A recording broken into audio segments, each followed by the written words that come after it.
सियालकोट में assistant commissioner Sonia Sadaf का अनवार club Sialkot में शानदार इस्तकबाल किया गया। अंजुमन पटवारियां की तरफ से अनवार क्लब सियालकोट में अलविदाई पार्टी का इनेकाद किया गया। अलविदाई पार्टी का इनेकाद मोहम्मद अशरफ बाजरा की क़यादत में हुआ।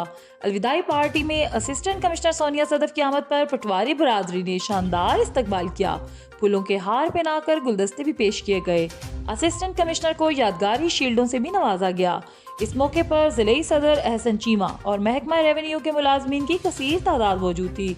असिस्टेंट कमिश्नर सोनिया सदफ ने अंजुमन पटवारियां की इस शानदार अलविदाई पार्टी का बेहद शुक्रिया अदा किया। Report Mohammad Shahbaz Bajwa, bureau chief, Hamara news, Sialkot reason.